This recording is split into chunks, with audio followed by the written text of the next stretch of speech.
Sir একটু ঘুরে sir একটু দেখি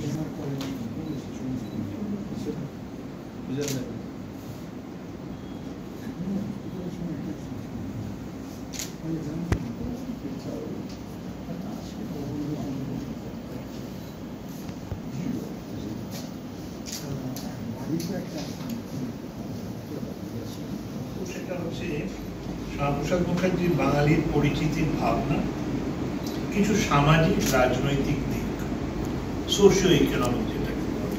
আমি কখনো কখনো হয়তো খুব টেকনিক্যাল ব্যাপার হলে ইংরেজিতে বলবো, নাকি বাংলায় বলার চেষ্টা করবো। তো পৃথিবীর প্রায় সব জায়গায় আমাদের একাধিক পরিচিতি থাকে, আমরা সেই পরিচিতি নিয়ে জীবনযাপন করি। বাঙালিরাও আমরা তার কোনো ব্যতিক্রম নই। পশ্চিমবঙ্গের অধিকাংশ মানুষই একদিকে যেমন ভারতীয় তেমনি বাঙালিও, আমাদের মাতৃভাষা বাংলা এবং ধর্মে হিন্দু। তা সত্ত্বেও আমাদের রাজনৈতিক আনুগত্য হয়তো এক একজনের এক এক রকম, গান বাজনা হয়তো এক একজন এক এক রকম পছন্দ করে। তো পরিচিতি একাধিক হয়।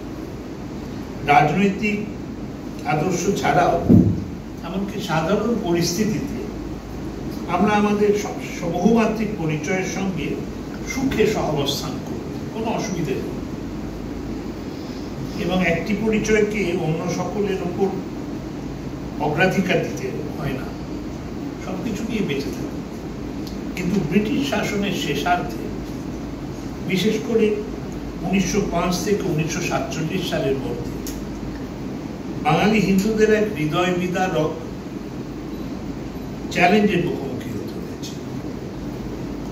অন্যান্য পরিচয়ের মধ্যে শুধু একটিকে, দুটির মধ্যে একটিকে আমাদের বেছে নিতে হয়েছে। 1905 সালের আপনারা জানেন 16ই অক্টোবর যখন ভারতের তৎকালীন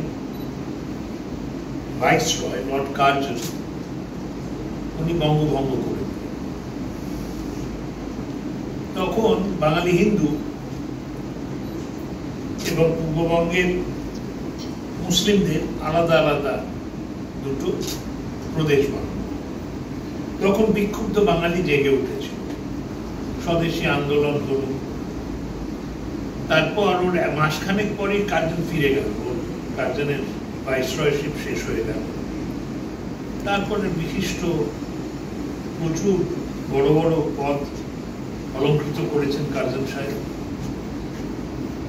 1911 সালের রাজা পঞ্চম জর্জ যখন এলেন, তখন বাংলাকে আবার পুনরায় একত্রিত জোড়া দিয়ে দেওয়া। কিন্তু কার্জনের পরিকল্পনা মনে হলো ব্যর্থ হল, কিন্তু সেই ব্যর্থতা ছিল সাময়িক। 1905 থেকে 1911 থাকলো, তারপর এটা বাংলা জোড়া লেগে। 1925 সালের 20 মার্চ খুব ডিস্টিংগুইশড ক্যারিয়ার, বড় বড় পদ অলঙ্কৃত করেছেন। কার্জন মারা গেলেন, কিন্তু মরে যাওয়ার পর পোস্টহুমাসলি যেটাকে বলে, কার্জন আবার সাকসেসফুল। 1947 সালের 15ই অগস্ট বঙ্গভঙ্গ হলো। ইস্ট পাকিস্তান, পরে যেটা বাংলাদেশ ও পশ্চিমবঙ্গ। তো 1947 সালে এই বঙ্গ বিভাজনের আগে শ্যামাপ্রসাদ মুখার্জির একটা বিশিষ্ট রোল ছিল। তো আমাদের দুটি পরিচয়ের মধ্যে একটিকে নিতে হল, বাঙালি হিন্দু। আমরা বাঙালি না হিন্দু? তো হিন্দুরা কিন্তু দেশ বিভাজনের বিরোধী ছিল, একমাত্র মুসলিম লীগের লোক ছাড়া কেউ দেশ বিভাজন চায়নি। কিন্তু যখন পাকিস্তান রেজলিউশন মনে হলো হয়ে গেছে, তখন প্রশ্ন হচ্ছে আমরা কি করব? আমরা বাঙালি না আমরা হিন্দু না ভারতীয়? এই হলো প্রশ্ন। তো একটা জিনিস যেটা মনে রাখতে হবে সেটা হচ্ছে আমাদের পূর্বপুরুষের যে হিন্দু পরিচয়, আমরা হিন্দু, এইটা অনেকটা যেটাকে বলে প্রতিক্রিয়াশীল আত্মবোধের, ইংরেজিতে কথাটা খুব সুন্দর, রিঅ্যাক্টিভ পারসেপশন।